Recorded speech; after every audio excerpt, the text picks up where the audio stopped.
Pull out your hose and grab your can. We're about to integrate another Pest Geek podcast. Hi, everybody. Frank Hernandez here, and welcome to the Pest Geek podcast, bringing you the latest information on pests, products, and politics from today's leading industry sources to help you start, manage, and grow your pest control business. Hey, welcome back. Welcome back to the Pest Geek podcast. I am your host, Frank Hernandez, and we're going to be discussing Ekbom's syndrome, known as delusional parasitosis or delusions of infestation. Now, this is one of those podcasts that is going to be very sensitive because if you're a technician, you will inevitably run into one of these cases.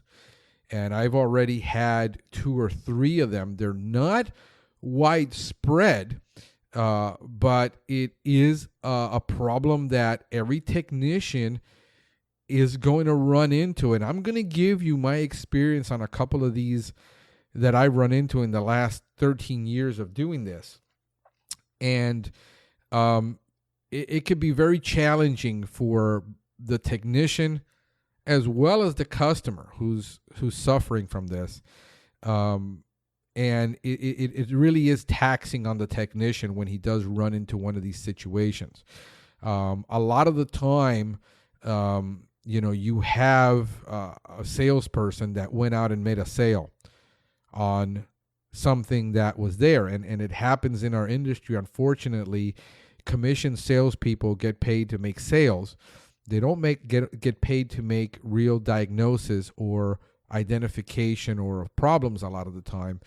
And basically they're going door to door, hey, and the person says, yeah, I have this problem, and they sign them up, and the technician goes to do the job, and the technician can't find an insect to save their life to solve this problem. And he finds out he's dealing with something outside of his realm of expertise and his realm of something that he's never run into before, that he's challenged with, and he does not know how to handle this. I've dealt with a lot of things in my life. I realize when I'm talking to somebody, based on, 50 years of being on this earth, of dealing with people and understanding when something in the conversation isn't right. And I normally get the phone call. I'll get the phone call of the person telling me they're suffering from a pest problem. And it's usually that they're biting them. And again, we're going to learn how we're going to basically deal with this, because everyone in this industry is eventually going to run into this. I mean, it's just a matter of time before you run into this. I mean, right now, the statistics from the CDC and other reporting agencies basically say that it's probably, 6 people in about 100,000. So it's not widespread. So this is why there's not a lot of talk about this. But it is a very serious condition that has been going on for way over 100 years since it was first described. From 1902, just to give you a little bit of history on this, from 1902 to 1938, cases describing parasitophobias or dermatological hypochondriasis. This is what it was described as during that time. Then after 1938, a doctor by the name of Carl Axel Ekbom in 1938 describes it as delusion of parasitic infestations and associated with tactical hallucinations as well as skin manifestations were present in postmenopausal women. So this is you know, it is documented. You can look this up. It's documented in an article written by Dr. Ekbom called the Presenile Delusion of Infestation: History of Psychiatry. So it could be one of two things. You're either dealing with a person who is having a psychiatric or psychological problem, or you're dealing with a person that's having a dermatological problem. And the problem that we have with this issue when we run up against it is that we're neither medical doctors, nor are we psychiatrists, nor are we therapists. We're not licensed to diagnose any of these issues. And when you got to be really sensitive, because you're dealing with a problem that you're looking for a pest that most likely is not there. And as pest control experts, as pest control people, technicians, we can only deal and treat a pest problem when the pest problem is there. We're not authorized to treat people. We can't treat pests on the skin. That's a medical problem. And there are insects that do infest the skin. But however, those are not entomological. Those have to be treated by a doctor. And we're not authorized to do that. And we're not authorized to be inspecting people's skin and touching people and saying, let me see what you have. And there are gray lines there in our industry that we somehow cannot cross. And I've gotten the call where the person, I remember my first call, and I'll talk to you about that one. A person calls me and say, listen, I got your number from so-and-so that told me to give you a call because you could help me with this. I'm having an issue of an insect that's biting me. And I said, okay, you're getting bites from insect. That's not uncommon. We get calls like that all the time. People getting bitten, and you're getting bitten by fleas.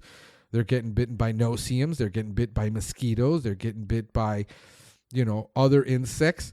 And we got to figure out if this is something that we can solve for them. So he goes into the history of what happened. I said, okay, when did it first happen? I always go into history. When did this first occur? When did this first happen? When did you first have the encounter with the insect? He says, well, I went into the woods. I went camping, and we started getting bitten by these flies. I think they're no-see-ums. Okay, so chances are you could have gotten camping and you got bit by no-see-ums. And he says, well, I brought them home and they're now breeding in my house. And I said, well, wait a minute. That right there tells me something else is going on, because no-see-ums, you're not going to bring them home. I mean, you can see them on your skin. They're a visible fly. And he had this encounter where he's getting bit all weekend by this. And now he's bringing them home. So I said, okay, well, there has to be something else. That's not it. He says, well, I see him flying where I live. Well, here's the problem. He does live in a lakefront area. But, now he sees insects everywhere. He had a traumatizing experience where he was getting bitten all weekend by something. And he comes home and now he's getting bitten. And this has been happening now for months. Okay. And so I say, okay, let me stop on in and let me see what we can find. So we're there, and he has these monitors. He's already put product. He's already fogged the house. He's already gone through a certain amount of work trying to resolve this problem. And it's been going on now for about 6 months. There are monitors everywhere. And he says, well, they're in the monitors. I can see them. I feel them on my skin. As a matter of fact, I'm talking to you right now, and they're biting me. And he lifts up his pants, and he says, right there on my calf, they're biting me. I can feel them. Okay, so I'm looking at his calf, and he pulled up his pen. I'm looking at his calf, and there's nothing there. I mean, nothing that I can see. So I'm thinking, okay, maybe, who knows what he has. I mean, he's, I'm scratching my head here and looking at all this. I'm looking at the monitors. I look inside the monitors. There's nothing there. I mean, if it was a no-see-em, you would see it in a monitor. He doesn't have animals. There's no fleas. Nobody in his house is getting bitten. He's got a little child that's 2 years old, his wife. There's the cleaning ladies there. Have you been getting bit? No. Is the child getting bit? No.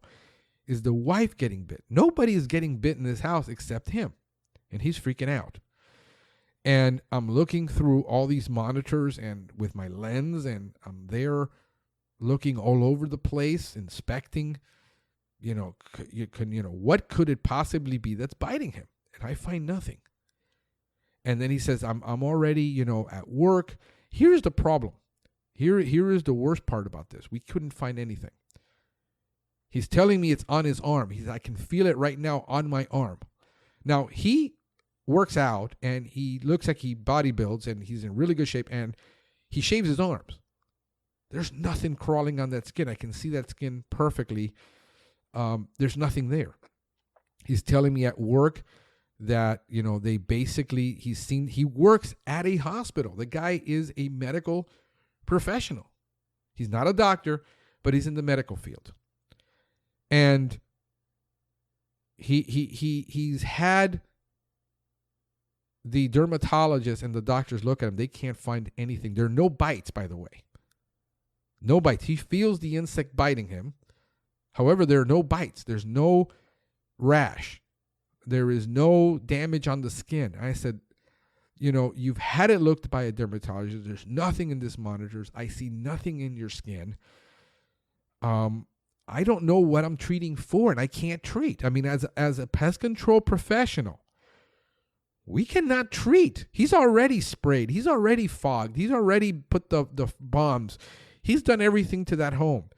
What are we going to do? And the problem that we have when we run into a situation like this is that if you treat for something that isn't there, can your state, the Department of Agriculture, for treating a non-site pest or a pest that's not there, because a lot of states are site states, and a lot of states you have to have the pest present in order to treat.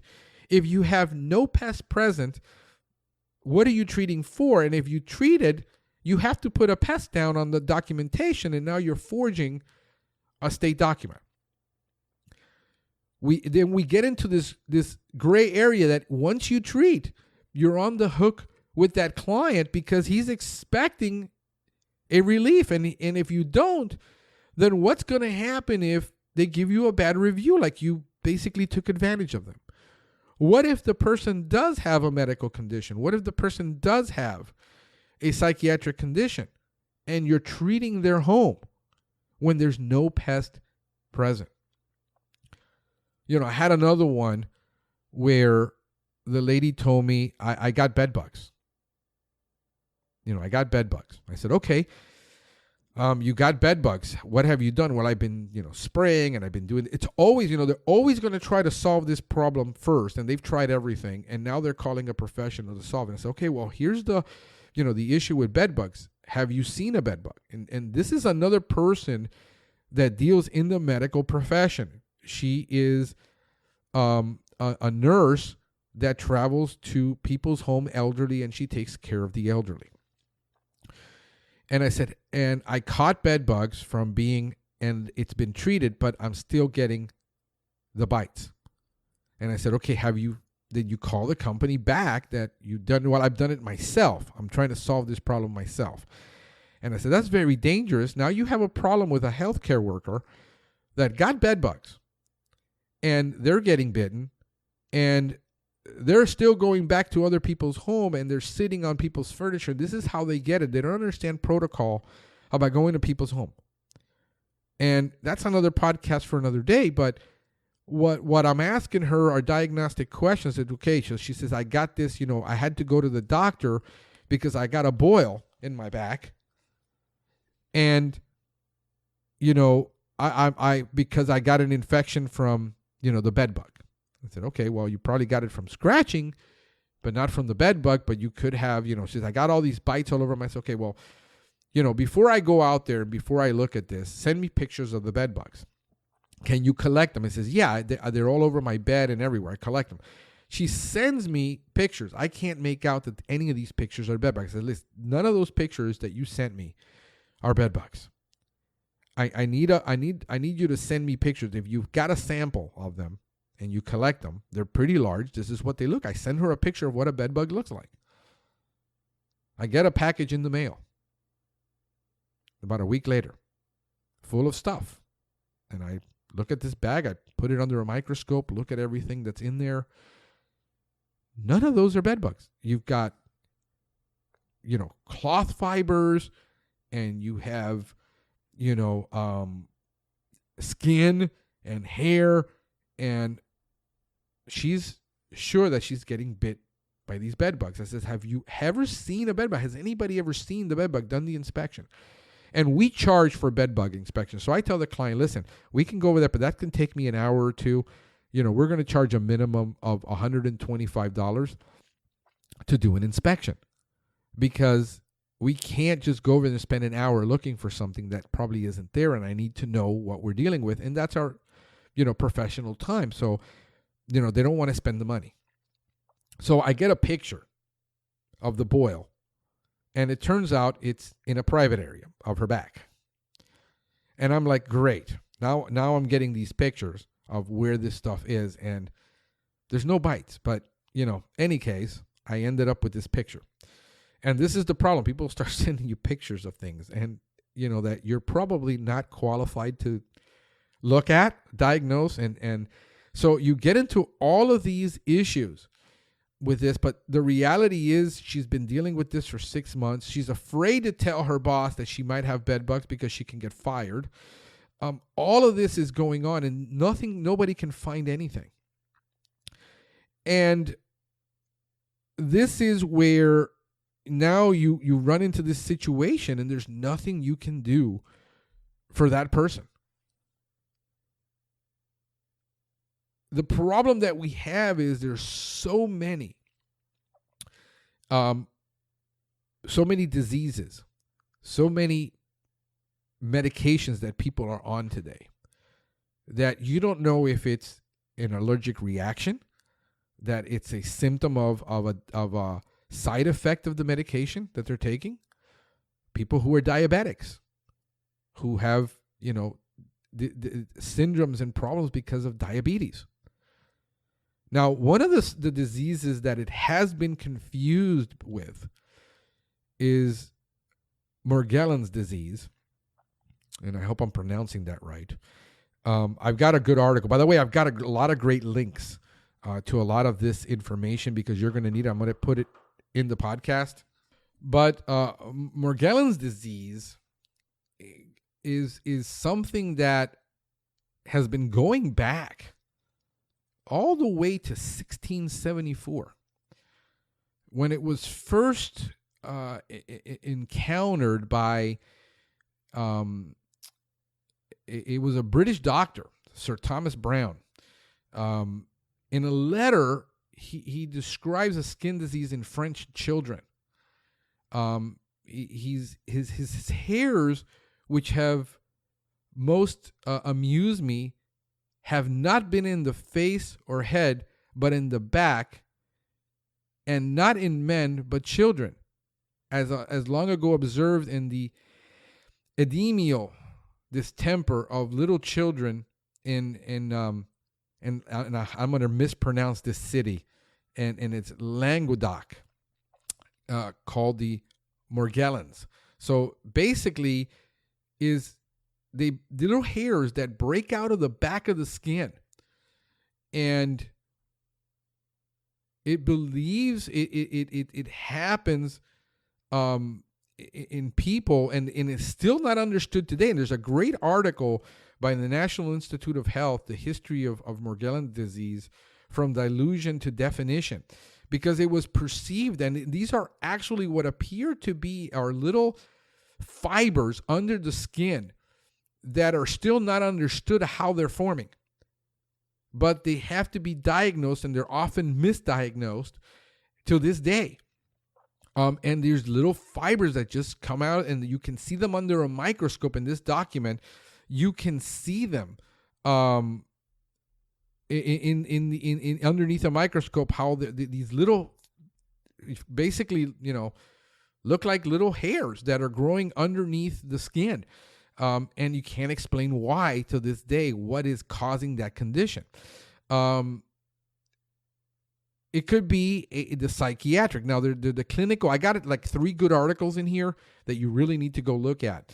Epidemiologic, histologic, and molecular features of unexplained dermapathy, and delusional infestation is the other article. It tends...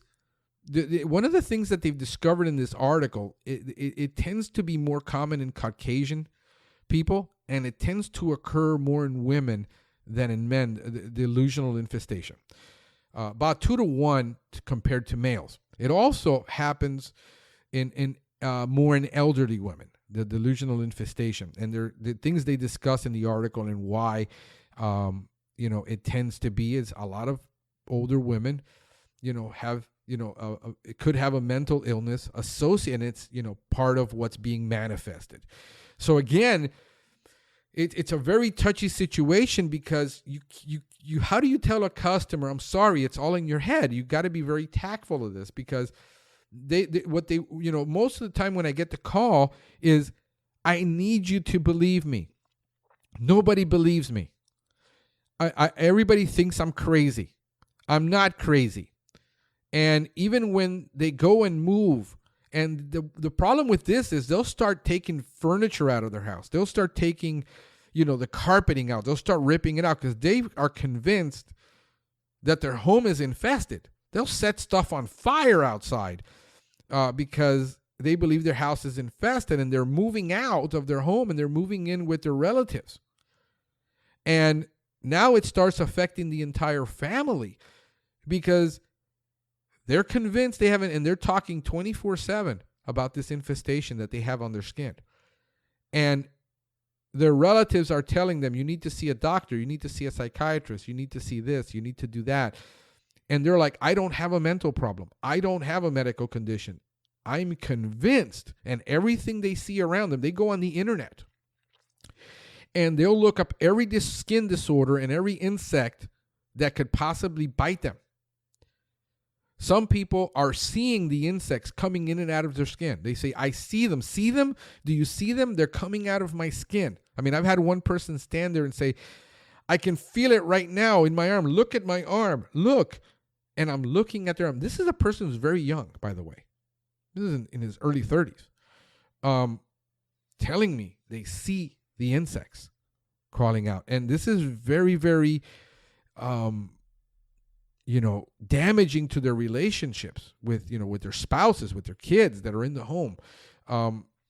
There's a big difference between an infestation and a bite and a scab. The problem is, when you're in the home, you can't call something on a skin, because there's a mark there, a bite. And the first thing that comes out of our mouth could be, oh yeah, that's a bite. Well, a bite from what? Is it a scab where they've been scratching and it looks like a bite? And is it an actual infestation where there's only 2 insects that actually infest the skin? There's no other. And there's a lot of things that the people saying, well, I'm infested. My skin is infested with bed bugs. My skin is infested with ticks, with mites. I have bird mites that have infested my skin. All these insects could bite, but they're not going to infest the skin. They're not going to live in your skin. Is it a bacterial infection, or is it an actual infestation? And when it comes to issues of the skin, the problem that we have even in the professional medical field is the lack of entomological knowledge. And the lack of entomological knowledge that people have, because what they're reading is mostly blogs by non-professionals. If you look at the pages that come up, you'll see a blog by a non-professional person who has taken it upon themselves to write a blog because they need to sell, ads. And when you look at the blog, there's 15. I mean, you can't read a blog anymore where there's not 16 pieces of ads stuck in between every other line that you're reading. And because of AdSense, because everybody's going AdSense crazy, and everybody's become a blogger, and everybody become a writer with no real entomological. I mean, when you look at what it takes for us to get an insect in the field that we've never seen, bring it back to our office, put it under a microscope, and start going through the anatomy of that insect and understanding insect anatomy alone, of looking at the antenna and counting segments on an antenna to identify what the taxonomy is of that insect, to even get close to figuring out what species or what family it is in taxonomy. When we have to take, most pest control people have never taken a taxonomy course. I recommend you highly take a taxonomy course. You take a basic insect anatomy course. And here is a person who's never done any of this, and they're going on the web and IDing what they have in their home. 99% of the time, they're wrong. And I'm here, I had one this weekend. It wasn't a person that was getting bitten, but we did basically an initial in the home, and they had roaches, and we discovered that they had big-headed ant. And big-headed ant, how it got in is very simple. The cable guy drilled a hole through the wall. The cable was coming in. There was a gap. Nobody sealed it ever. And they made a nest inside the wall through that cable. And basically you get the frass being kicked out. So they're thinking, the customer originally thought they had termites. And we go in there and we look and say, we're seeing all kinds of frass, and we're seeing American roach poop, excrement, droppings. And we go back a week later, there's ants everywhere dead. We're getting control. Come back a week later after that, we're getting control. And then we go this last time, and the tech calls me and says, hey, when you did this initial, because I did the initial, he did all the follow-ups on it. Hey, did you notice all the beetles? And I said, what beetles? I said, the closet where this infestation was is full of beetles. And I'm like, great. Well, what beetle is it? I don't know. I've never seen this before. I said, okay, get a sample, bring them in. It brings in a half a dozen beetles. I pull that open. I'm saying, okay, this is interesting. There was no beetles there before. There's frass coming out. There's no frass. There's no dead ants, but there's beetles now. Put it under a microscope, trying to ID this beetle. Well, I know enough about insect identification. I start taking pictures of every body part with a microscope. I mean, Miley, we're using a microscope to ID this insect, and we don't know what it is. I'm getting pictures of the antenna, counting how many segments in the antenna. I'm getting pictures of the body. I'm getting pictures of the mouth, the mandibles, the anus, the feet, the legs, everything to try to ID this insect. I put it online. 2 guys, which follow me on my Facebook page, who are pretty much as expert as you're going to get in identifying insects, because this is what they did for a living for like 30-something years apiece. Say, well, it belongs to this family. And I said, okay, great. That gives me something. And then the other one says, yep, I agree. And then he comes back and says, wait a minute, I forgot. I didn't look really good at those antenna.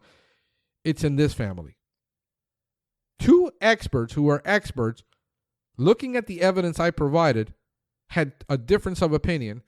And yet, they were actually right. And when I counted and I looked at it, and then I went in and looked at it, well, the difference here's the difference.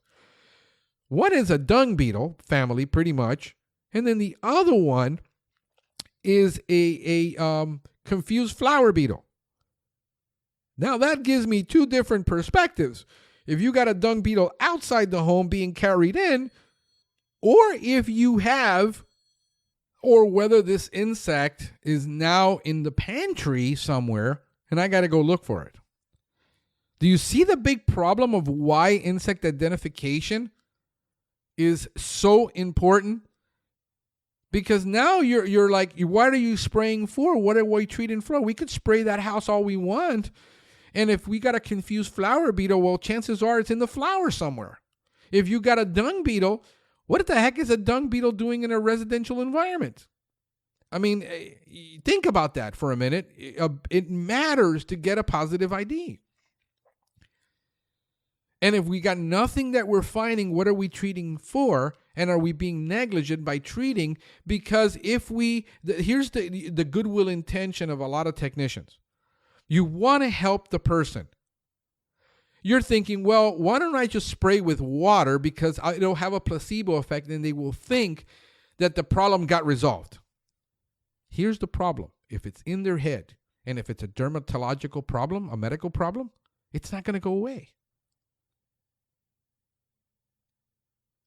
They've had to treat people with this with psychiatric medication, and then all of a sudden, the insects went away. They're no longer, but you're treating and you're spraying, trying to get a placebo effect. And what you're going to end up doing is that person's going to be calling you every week saying, I still have bugs after you sprayed. And worst of all, that they go online and they give a negative review and all the repercussions, and then, whatever could happen by the family because you charged them for a service that they didn't need and you took advantage of them, and here you are trying to help. You see how this could all fall apart on you by dealing with this? The best thing you could do is saying, listen, I can't find anything. Be honest. I can't find anything. And, recommend that they see a dermatologist. It could be a skin disorder. People will most likely accept a medical disorder or a skin disorder or something. It could be a plant that they got a rash from. And you can't ID that. Then telling the person it's in their head, because that's not going to go very well. So what do people describe? Well, they describe a process known as formication. Now, that is formication with an M, okay? Not with an N. And this is described, we get this from ants, for Formicidae, creeping or crawling sensation, stinging and biting. It's a sensation they get on their skin. I had a friend of mine who is a diabetic who told me, called me once and says, man, I'm getting bit in my unit. He lives alone. He's in his 50s, late 50s. He lives alone. He's diabetic. And he's having bite sensations. Man, I spent an hour in his place, tearing that place apart, looking for bed bugs, looking through the mattress with a lens, every little speck that I found on his skin, on his hands. I show me where it's biting you. And I've got, there's no apparent rash. There's no apparent bites. But he's having, I said, listen, you might need to go to a doctor and make sure it isn't, from your diabetes, that you're feeling this, from medication that you're taking.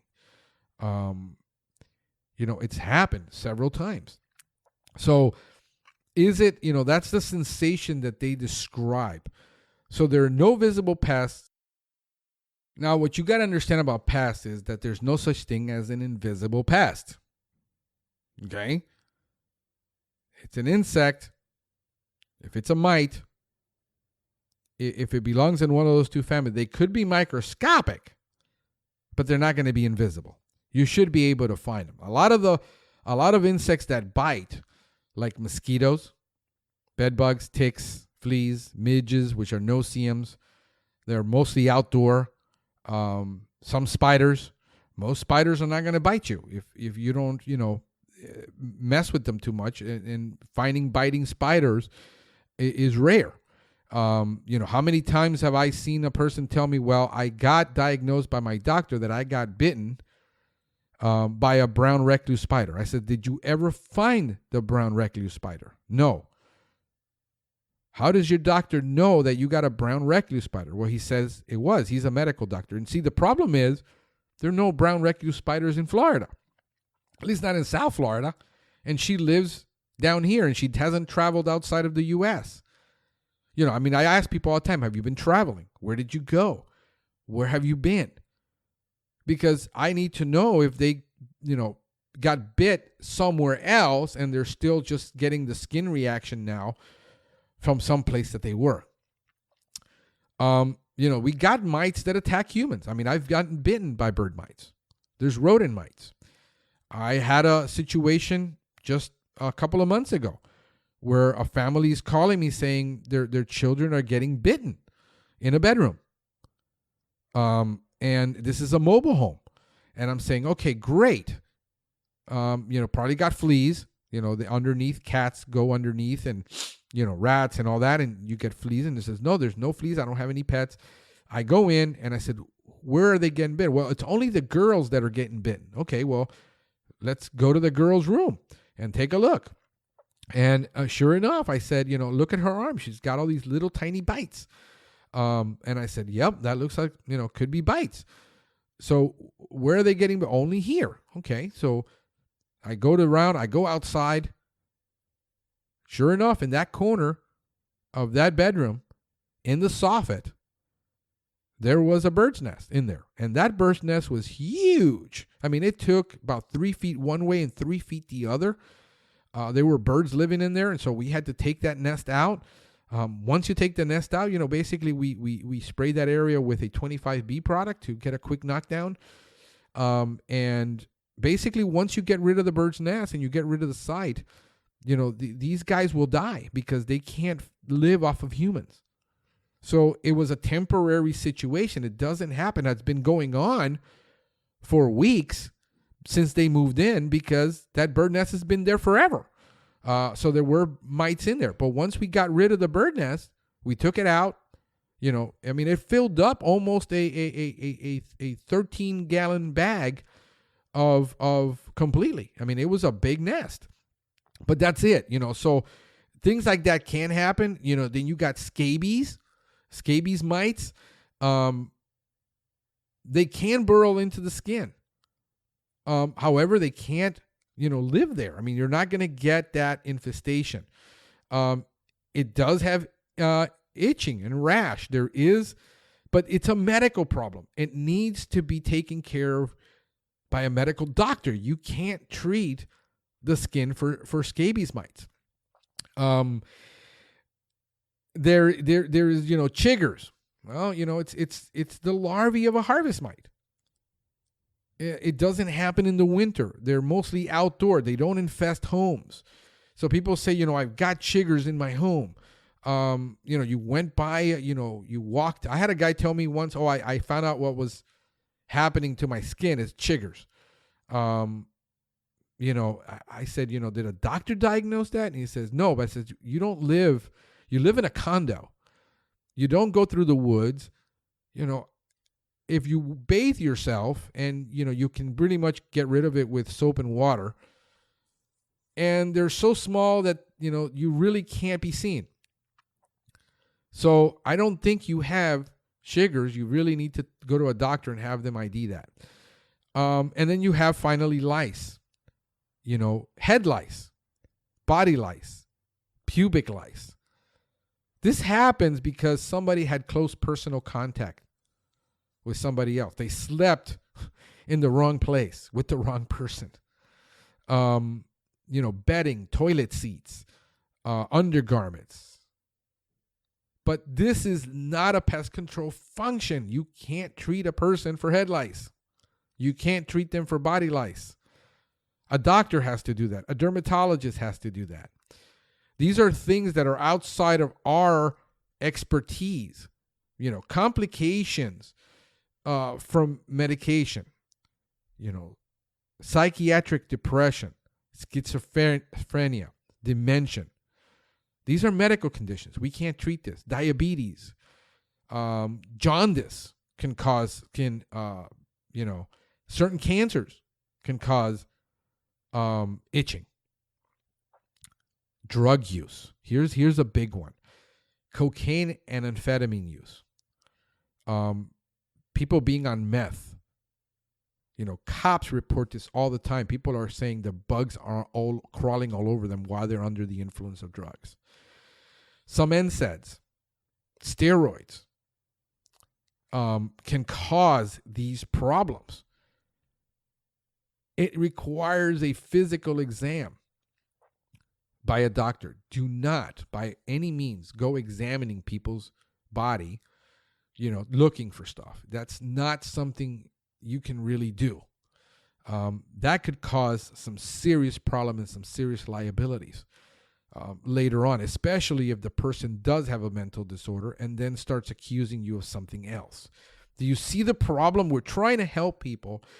We're trying to do the right thing, and by doing the right thing, it bites you in the butt. And you need to take precautions. You're going in a home. Hey, you might need to take precautions also on what you wear. You got to look at PPE. PPE that's not on label when you're not treating stuff. I mean, what PPE is on an inspection report? That you're going into homes to do certain inspections. I mean, if I'm going to do a flea job and it's bad and the person's telling me they're getting bitten bad, I'm using a Tyvek suit with booties. I'm not, I've had one guy walk into a room where it was a pool house, and they were allowing all the cats from the neighborhood to come in and feed, and they had put the food inside. And my guy walks in there and he starts screaming like, ah, you can hear, ah. And what happened? He says, they're biting me all over. He walks out of there, he's got covered in fleas.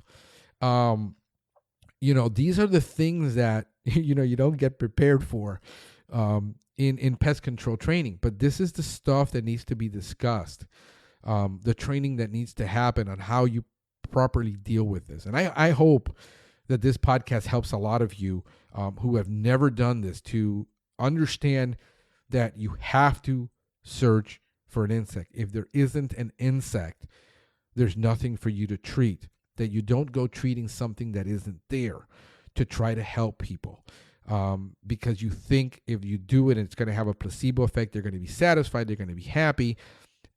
And 99% of the time, that is not the case. It actually gets worse. So, look at all this. Look at the information. Read the links that I put there. These are darn good articles, scientific articles on a lot of this to make you sharp. I can't go into all that in detail because that would take 3 podcasts just to go through all that literature. But read the links. I'm going to put them in there. Follow along.